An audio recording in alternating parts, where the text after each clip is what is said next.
Start? Please. I was supposed to understand that from you doing like this. Sorry, sir. I thought it was the device that you were saying that to. Like the device wasn't working right. You have a good day, inshallah. Alhamdulillahi Rabbil Alameen wa sallallahu wa sallam wa barak ala nabiyyina Muhammadin wa ala alihi wa sahbihi ajma'in. طيب, so this morning we want to comment on the video that was circulated by a person serving as an imam in a mosque in Peoria, which was entitled, "Can Imam Mufti's daughter become the president?" or something to this effect. And it's actually a clip, which is an excerpt of a film that's being produced, and a book that will accompany this film entitled "No Joke. When people like each other, the rules change." And so we want to comment on this, the contents of this this clip, and the statements that were made by, again, this person serving as an imam.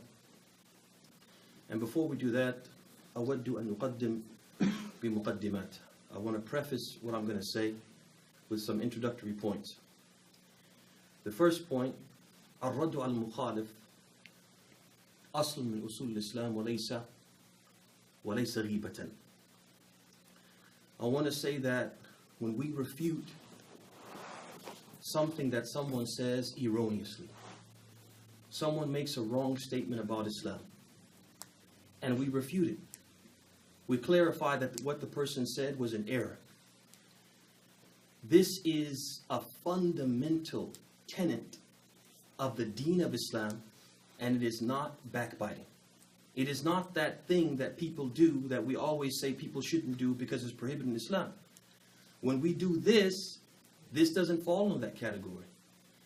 But rather, this is actually a branch of another fundamental tenet of Islam, which is al-amr bil ma'ruf wal nahi al-munkar, enjoining good and forbidding evil, which is a fundamental part of our deen, and something which we have been required to do as Muslims. As Allah subhanahu wa ta'ala says, وَلْتَكُمْ مِنْكُمْ أُمَّةٌ يَدْعُونَ لِلْخَيْرِ وَيَأْمُرُونَ بِالْمَعْرُوفِ وَيَنْهَوْنَ الْمُنْكَرِ. And let there be from amongst you a group of people. Let there rise from amongst you a group of people who command the good and forbid the evil. They call to what is right, or they call to goodness. They command, they enjoin the good, and they forbid the evil. And the Prophet ﷺ, he said in the hadith, he said, the hadith of Abi Sa'id al-Khudri, collected by Muslim, he said, "من رأى منكم منكرا فليغيره بيده فإن لم يستطيع فبلسانه فإن لم يستطيع فبقلبه وذلك أضعف الإيمان." He said, whoever amongst you sees an evil act, you see somebody doing something wrong, then change it with your hand. Physically stop that wrong from being committed. And if you can't do that, you're not in a position to do that, you don't have the authority to do that, then change it with your tongue. Speak out against it. Say, hey, that's wrong. People shouldn't do that. And if you're helpless to do that, at the very least, as a Muslim, you should hate it in your heart and use your relationship to combat that evil. Means what? You disassociate yourself from the evil. And there's something in this hadith that I want to point out that's very significant. He said that you change it with your heart. You should what? There should be what? There should be some feeling. A Muslim shouldn't be indifferent. He shouldn't feel he shouldn't feel nothing when the commands of Allah, the religion of Allah, is being violated. He should at least be agitated by that, bothered by that, troubled by that. And what troubles him should be what? Levels, darajat. And things shouldn't be on the same level, or even worse, he shouldn't be the one who a small wrong is committed and he blows a gasket. And a great wrong is committed and he's unbothered, unmoved. We can't be the people who are priorities, we get our priorities mixed up. I was in a masjid, ya ikhwan, and this is haq, this is truth, not an exaggeration, where people fought, they came to blows because a man wore his shoes in the masjid. He insisted, he wanted to wear shoes because he said, this is the sunnah. And they told him, get out, you can't wear your shoes here, get out. And when he refused to leave, they fought each other, they fought over this thing. And in the similar mosque in America, you have a person climb the minbar and say, God is a spirit. And people will what? People will nod their heads in agreement, or at the very least, they'll think it's wrong, but they won't say anything. They won't feel anything. That's his opinion, whatever. I don't agree with that. This one, we can argue is right. And this one is kufr. And you see how people what? They fight for this, they fight over this, and they're unmoved by this. So we have to be the people, ya ikhwan, that when something wrong that violates the fundamentals of the deen, it puts the deen in jeopardy. That should agitate us, it should bother us, it should upset us. And we shouldn't be the people who are people have difference of opinion. We shouldn't be those people. Also on this point, just to akkid that this is not ghiba, this is not backbiting, ya ikhwan. I want to call your attention to the hadith of Fatima bint Qais, that she came to the Prophet asking about two men who were seeking her hand in marriage, Muawiyah and Abu Jahm. So when she came to the Prophet ﷺ and asked his opinion about these two men, he said, Amma Muawiyah fasu'lukun la mala lah. As for Muawiyah, he's a poor man, doesn't have any money of his own.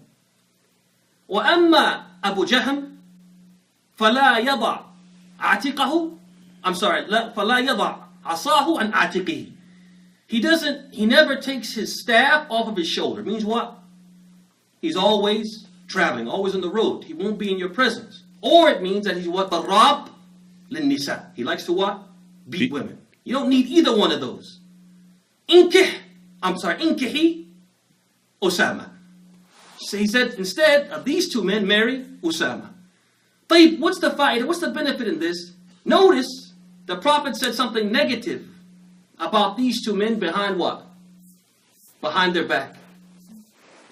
He pointed out their error, a fault that they had that made them unworthy of being married. And he did this what? He did this in a worldly matter of a purely personal nature. But because there was potentially some harm that could come to her, he felt it what? Okay to make what we would call what? Ghiba. This shows you that what? If a worldly matter of a personal nature could result in the harm of one individual, we're allowed to what? To speak negative about that person. If this is the case, as mentioned by Ibn Abdul Barr and Ibn al-Qayyim, if this is the case in a worldly matter of a purely personal nature that can affect only one person, how much more so is it permissible for us to point out the faults of people in a matter which is related to what? The deen. It's not worldly, it's deeny. And it's not personal. It's what? He put this video out. He spread it. He made it public. And it could harm a number of what? A number of people. Not just one person. So if it's permissible in this context, it's definitely permissible in the context in which we're speaking. But the second point is one of the things that we have to fear the most. One of the things we have to fear the most, as the Prophet said to his companions, أَخْوَفُ مَا أَخَافُ عَلَيْكُمْ الْأَئِمَّةُ الْمُضِلِّينَ. He said, the thing that I fear for you the most are those scholars, those religious leaders which will cause you to go astray. They will lead you astray. People have to be afraid of that. Afraid of having someone to take this mansab, take this position. And that person who you put your trust in, you think they're credible, they do what? They lead you astray. We have to be afraid of that in the deen of Allah. We have to be afraid of that. We have to be afraid of people like this. And people like this, in this time, they're numerous. There are too many of them. These are what we call autodidacts. The people who they're self-taught. They teach themselves the deen. And they think they understand it, but they don't. And then they proceed to do what? They proceed to give religious verdicts and give what they consider to be guidance, which is in reality misguidance. We have to be afraid of that, ya ikhwan. As the Prophet was afraid for his own companions, that there would be what? A'imma mudillin. There would be people who misguide. But the next one, the truth is what agrees and is in accordance with the Quran, the Sunnah, and the Sunnah as understood by the early Muslims, particularly the companions. That's the truth. As Allah subhanahu wa ta'ala says, السابقون الأولون من المهاجرين والأنصار والذين اتبعوهم بإحسان رضي الله عنهم ورضوا عنه. He says that the forerunners of Islam, the first and foremost to accept Islam, from the migrants and the Ansar, and those who follow them in righteousness. Those who follow them in righteousness. Allah is pleased with them, and He is pleased. Allah is pleased with them, and they are pleased with Him. But I want you to pay attention to something. Allah subhanahu wa ta'ala, when He mentioned the companions and His pleasure with them, لم يذكر قيدا. He didn't mention a condition that they had to fulfill. Allah is pleased with them mutlaqan, absolutely. But when He came to the people who come after them, He made a condition. What was that condition? وَالَّذِينَ تَبَعُوهُمْ بِإِحْسَانٍ. That they follow them in righteousness. That Allah made the condition for Him to be pleased with us, that we follow them in righteousness. So that means what? Their path is the path of what? Of truth. He also said in the Quran, He says, فَإِنْ آمَنُوا بِمِثْلِ مَا آمَنْتُمْ بِهِ فَقَدْ اهْتَدَوْا. If they believe, the people who come after you, O companions of Muhammad, if they believe the way you believe, then they're guided. The scholars of Islam said the opposite means also intended. If they don't believe the way you believe, then what? They've gone astray. And we also have the hadith where the Prophet ﷺ, he said that the ummah would divide into what? Into different groups. 73 sects. And he said all of them will be in the fire except one. And they said, well, which one is it, O Messenger of Allah? He said, مَا أَنَا عَلَيْهِ الْيَوْمُ وَأَصْحَابِي. He said, the one which I am upon today and my companions. So this is the haqq, ya ikhwan. That's the haqq. The next point, this haqq, this truth, لا يتعدد ولا يتغير. This truth that they were upon is not what? Numerous truths. It's only what? One truth. And it doesn't what? It doesn't change. Fundamentally, it doesn't change. The fundamentals of the deen, they don't what? They don't change from time to time and from place to place. Allah is one then, and He's one now. This is not going to change. The deen of Allah, the deen that people have to follow is one deen, and not two deens or three deens, or it wasn't one deen then and now it's what? It's 8 deens. No, it's one deen. It will never change. And we see this from the fact that the Prophet said, what I am upon this day and my companions. That's the deen, and that's the one path that will lead to what? To paradise.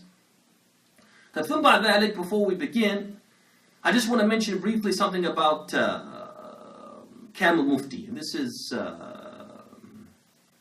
the person who serves as an imam who sent out this video. Imam Mufti, and Mufti is his name, not his title. He serves as an imam in Peoria, in a masjid in Peoria, the Islamic Foundation of Peoria. And he's originally, I think, from Pakistan. And I've actually known him for quite a few years. He has not formally studied for any lengthy period of time in any institution. Doesn't have an official teacher who taught him the deen, but he is basically, I think he would agree with this, he's an autodidact. He taught himself Islam. He reads a lot, reads from good sources, reads from questionable sources, but he reads a lot. And unfortunately, some people, when they're well read, that gives the impression that they're what? They're scholarly. Gives them a sense of credibility to people who what? To common folk. And so, lately, he's been active in what they call here in America, interfaith activities. And he has developed according to the Facebook page that carries this clip, he's developed a friendship, ya ikhwan, underline the word friendship, with a Christian pastor and a Jewish rabbi. And they call themselves the Peoria Three. Okay?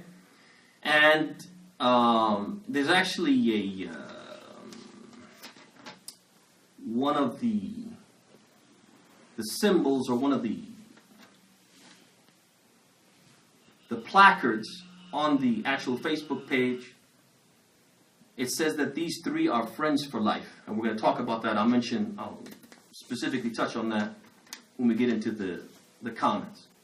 At any rate, I just wanted to, again, underline the point that he's pretty much an autodidact, self-taught.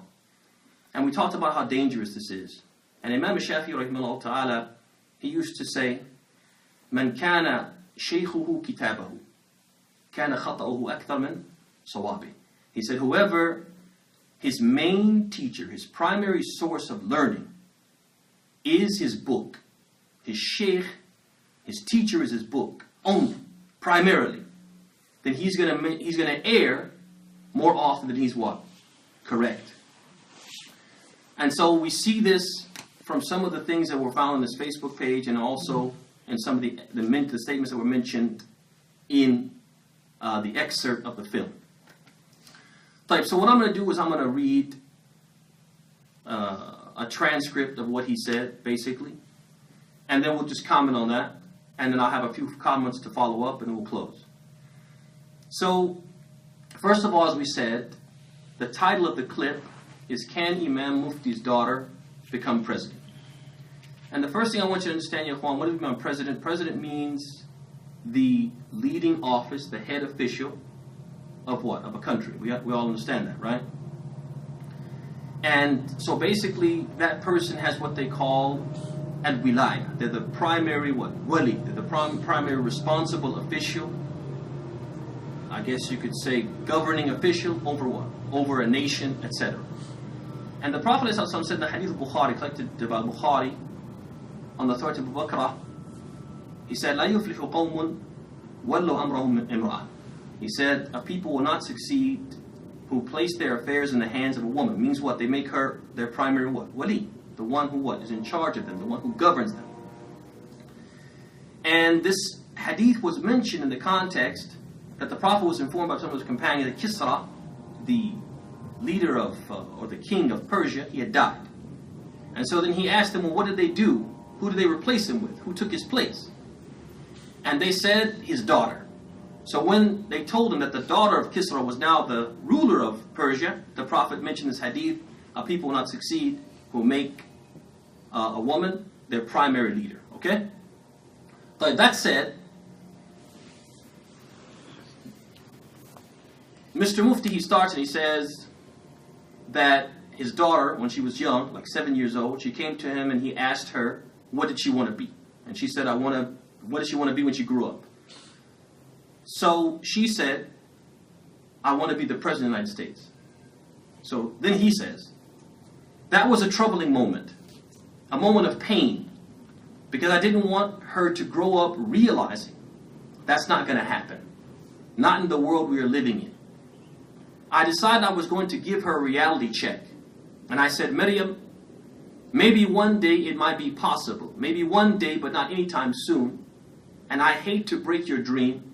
And to me, why I came and I settled in America is the promise of America to me and many, many people like me is that opportunity. If we shut down the door of opportunity to any group of people, the American dream dies. And if the American dream dies for one group of people, there's no American dream. Do not even talk about the greatness of our nation. Do not even talk about the greatness of our nation. The greatness of our nation lies in making that dream viable for all Americans. I should try to make that small change. So tomorrow, her kids, if that's what they want to do, if that's what they want to be, a woman wearing her scarf and hijab, if she wants to dream to become the president of this country, she can do so. That's why I live in this country, and I think it is doable. That's the hope I have. So I'll just make a few comments on some of the statements that he made. So first of all, he said, he said that was a troubling moment, a moment of pain, because I didn't want her to grow up realizing that's not going to happen. So when his daughter said she wanted to be president, he said he felt troubled, he felt some pain. And then you ask yourself, what was the source of the pain? For example, let's say a man's daughter came, and I'm just being real here. In the society we live in, raising children in this country, Yarhamukallah. Let's say a man's daughter came and she said, Dad, I want to be a man. I want to change my sex and become a man. That father should feel pain. He should feel troubled. Why? Why? Should he be troubled because he doesn't have the money for the operation? Yarhamukallah. Huh? Should he be troubled because he doesn't have the money for the operation? I'm asking you, Ikhwan. It's not a rhetorical question. No. He should be troubled because what? That's haram. It's haram. But no, he said, I'm troubled because that's not going to happen, not in the world we're living in. I'm troubled because the society won't let it happen. Not because it's what? It's wrong for you to think like that. You guys see what I'm saying? Tayyib. All right. He said, I decided I was going to give her a reality check. I was going to let her know that that's not right. Why? Because Islam doesn't say so? No. Because it might be possible one day, but not anytime soon. I'm going to give you a reality check. Not that you can't do that because in Islam, women can't be the president, but society won't allow it because of their prejudice and bigotry. You live in a society there's too much bigotry for a Muslim woman to be president. You guys see that? You see how the line of thinking is wrong? So then he says, the promise of America to me and many, many people like me is that opportunity. That opportunity. That freedom. You know? The ability to hope that we can do anything we want to do. I'm going to ask you, Ikhwani. There's no question, and we have to give credit where credit is due. وَالْحَقُّ يُقَالُ. In this country, you have freedom. You have freedom, man. You want to practice your religion, you want to be Muslim? You can be Muslim. You can practice your religion. You want to pray, you want to build a mosque, you want to walk around in a dress like I do, right? You can do all those things, right?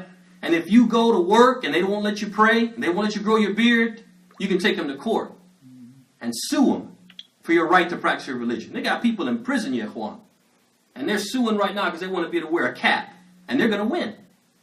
They wouldn't let them grow beards. They sued them, and they won. Because this religion, you have to, it's a constitutional right that people have the right to observe and practice their religion. Okay, yeah, freedom. But why is it that Muslims, they come to this country, and instead of using that freedom to practice their religion, because you're also free not to practice your religion, right? You're also free to do a lot of haram. Why is it that Muslims use the freedom that they have, that they could use to practice their religion, they use that freedom to what? To disobey Allah. To violate His commands. And they say this is opportunity. This is the freedom. To dream to do haram. You guys follow? And this is the promise of America. That you can dream to do haram. And if you want to do haram, they'll let you do it. Tayyib, then by that he says, the American dream dies. If the American dream dies for one group of people, there is no American dream. Dream, American dream, American dream. Making a big deal about the American dream. I'm going to ask you, Ikhwani. Muslims in general, especially the religious figures, the leaders of Islam, should they be selling, should they be marketing to people, pushing to people a dream? They should be pushing the spiritual reality, talking about the spiritual reality and trying to get people to realize the spiritual reality in their lives. Because a dream is not going to give us success. Maybe not in this world, and definitely not in the hereafter. Why are we spending so much time talking about American dream? Talk about spiritual reality, Ikhwan. A lot of us in America, Muslims, spiritually bankrupt. Spiritually bankrupt. We're going the opposite direction. And all this talk about American dream is what's pushing us in the opposite direction. American dream, you know what the American dream is fundamentally? The ability to own a home. That colonial with a picket fence. And usually the way that people achieve the American dream of living comfortably, they achieve it through what? Greed. Through haram means. American greed. Yeah. That's what's pushing so many Muslims in the wrong direction. Because they're so caught up running, panting behind the dunya. Who, if the religious figures and leaders are not going to promote the deen, the afterlife, who's going to promote it? Why are we promoting the American dream? Who cares about an American dream that after 60 and 70 years is going to cause you to wake up to a nightmare? The nightmare of what? Al-Qabr. ثم البرزخ. ثم إيش؟ يوم القيامة. So, I mean, come on, why is all this stress and focus on the American dream? Let's talk about our spiritual reality and how the American dream is undermining that spiritual reality. He says, do not even talk about the greatness of our nation. The greatness of our nation lies in making that dream viable to all Americans. And I ask you honestly, ya ikhwan, how can we consider the source of the greatness of something, that which Allah disapproves of? Allah doesn't approve that people are free to do whatever they want.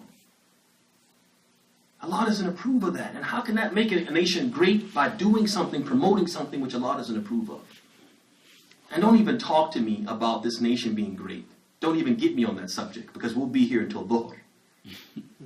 But I won't even touch that. This nation being great. And I don't think a Muslim and a person of color who knows anything about the history of this country and what they've done in this country and outside of this country should talk about this country being what? Great. A'udhu billah. Does it have some good things? Yeah, Shaitan has good things. But this nation is great? A'udhu billah. From a Muslim and a person of color? A'udhu billah. I just want to close, and he says, no, you gotta let me shout, man. I'm so angry right now, man. You just don't even know. Get a bucket of water, brother. All right, I'm gonna back up. Because the speaker didn't say what I'm the gonna back up. I'm gonna up. blow the speaker. I know. I'm gonna back up. طيب خلاص. Preach, brother. Preach, brother. Make it plain. طيب ثم ذلك. He says in closing, he says, so tomorrow her kids, if that's what they want to do, if that's what they want to be, a woman wearing her scarf and hijab, if she wants to dream to become the president of this country, she can do so. That's why I live in this country, and I think it's doable. That's the hope I have. The hope I have. He approves of it. He hopes for it. He longs for it. He longs for something illegal. Illegal from two angles. The first angle is the Prophet said, "What la yuflihu qawmun wallu amrahum imra'ah." People won't succeed if they make their leader a woman. That tells you it's what? Impermissible. Secondly, it's impermissible because the rule of law here is un-Islamic. Democracy is un-Islamic, and it's disbelief. As Allah subhanahu wa ta'ala says, وَمَنْ لَمْ يَحْكُمْ بِمَا أَنزَلَ اللَّهُ فَأُولَٰئِكَ هُمُ الْكَافِرُونَ. Whoever doesn't rule by what Allah has revealed, then those people are what? Disbelievers. It's disbelief to rule, but He approves of it. He hopes for it. Hopes that a woman one day will do what? Will wear a scarf and rule by other than what Allah has revealed. I think sometimes, ya ikhwan, we get so caught up in emotions, and we get so caught up in the fact that, yeah, Islam wants us to be what? It wants us to be people who can cooperate, people who can coexist peacefully with people who disagree with us. Yeah, we get so caught up in that we lose sight of what? Of the fundamentals of the deen. Of the fundamentals of the deen, to the point that we're saying, I hope that one day a Muslim woman, I don't know if he thought about this, but in effect that's what he's saying. I hope one day a Muslim woman wearing a scarf will rule this country by other than what Allah has revealed. I hope for this.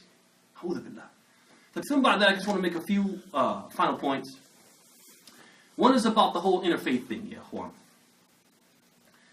And it's critical, ya ikhwan, this unity of religions and at-taqarub bayn al-adyan, which is basically when you try to reconcile between the religions, you focus on the similarities, and you do what? You blur the lines, or you erase the lines of what? Distinction between them. You just focus on the similarities. This approach, these type of activities, they're not correct, ya ikhwan. And we have to understand that there are certain fundamentals that they violate. A Muslim has to believe, first and foremost, that there's no true religion besides Islam.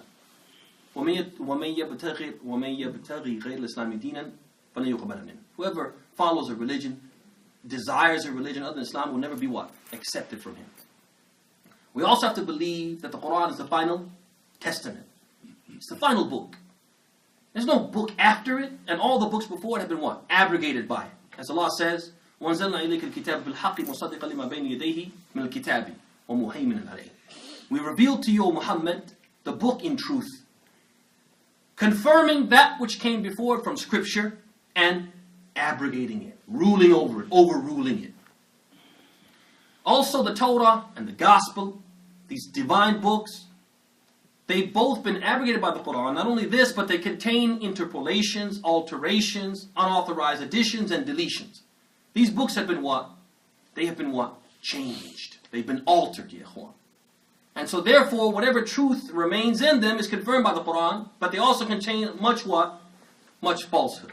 As Allah says, يُحَرِّفُونَ الْكَلِمَ عَنْ مَوَاضِعِهِ وَنَسُوا حَظًّا مِمَّا ذُكِّرُوا بِهِ. He says they changed the words from their proper places and they forgot a portion of what they were reminded with, what was revealed to them. He also says, فَوَيْلٌ لِلَّذِينَ يَكْتُبُونَ الْكِتَابَ بِأَيْدِيهِمْ ثُمَّ يَقُولُونَ هَذَا مِنْ عِنْدِ اللَّهِ لِيَشْتَرُوا بِهِ ثَمَنًا قَلِيلًا. He says, woe to those who write the book with their own hands. Then they say this is from Allah, to purchase with it a trifling price. Also we have to believe, ikhwan, that Muhammad is the final messenger sallallahu to all mankind. And all those who live in his lifetime, and after that, subsequent generations, they have to believe in and follow him. We also have to believe that those who not enter into Islam are disbelievers. And ultimately will burn what? In hell, if they don't accept Islam. And the proof of that is the statement of Allah subhanahu wa ta'ala when he said, إِنَّ الَّذِينَ كَفَرُوا مِنْ أَهْلِ الْكِتَابِ وَالْمُشْرِكِينَ فِي نَارِ جَهَنَّمَ خَالِدِينَ فِيهَا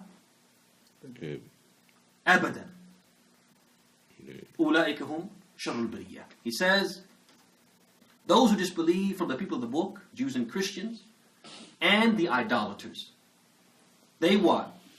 They will be in the fire of hell, residing therein forever. They are the worst of created beings. Okay? So therefore, if we understand this, ya ikhwan, we have to know that it's not proper if we believe all of this to equate between our religion and the other religions, to consider them equal. Or to give the impression that they are all what? Viable paths toward Allah, or achieving salvation, by approving of them explicitly or implicitly. So sometimes explicitly we say what? They're all the same. And sometimes implicitly we do things to indicate that what? We're equals. And it's acceptable. For example, if people sit on the stage together from these different faiths and they all talk about their faiths and the similarities in their faiths, and the Muslim who's sitting there doesn't say that what? The only true faith is what? Islam. And these faiths are wrong. If he doesn't make that distinction implicitly, he's implying that what? They're all what? They're all okay. I have no problem with this. I have no problem with that. You follow what I'm saying, ya ikhwan? So this behavior, according to some of the leading scholars of Islam, is a type of what? Apostasy. It's a type of way that you leave Islam. Because it runs counter to the fundamental beliefs of Islam that we talked about previously. Also, when we participate in these type of activities, conferences, campaigns, organizations, workshops, these type of movements toward what? Unifying their religions and eradicating the lines of distinction between them, blurring these lines. This is what? Not permitted in Islam. And then the scholars, when they talk about this in general, they generally do what? They counsel us. And I want to counsel the Mr. Mufti by saying what they said. They counsel us with what? بِتَقْوَى اللَّهِ وَمُرَاقَبَتِهِ وَحِمَايَةِ الْإِسْلَامِ وصيانته عقيدته وصيانة عقيدة المسلمين من الضلال ودعاته والكفر وأهله. They advise people who do this to fear Allah and to remember and bear in mind that He is always watching, and that they protect Islam and they preserve the beliefs of Muslims from misguidance, from the people who call to misguidance, and from disbelief and its people. And I mention this why? Because when you make a clip like this and you put the words Imam Mufti, people think this is what? A scholar.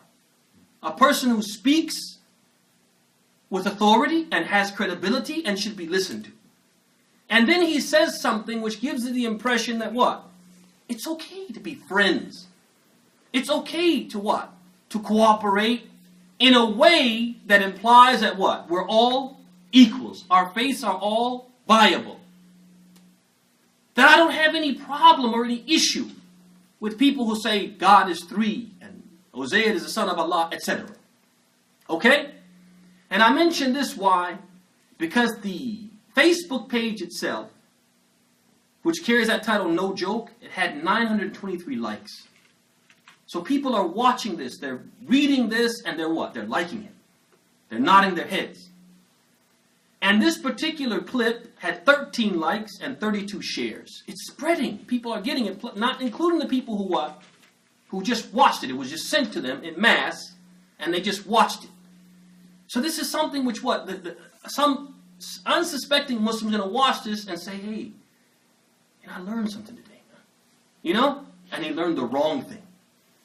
Something about that, coming to close by mentioning this, is that, and like I said, one of the placards, it said, under the No Joke title, it said that these three, the rabbi, the person serving as the imam, and the preacher, they are friends for life.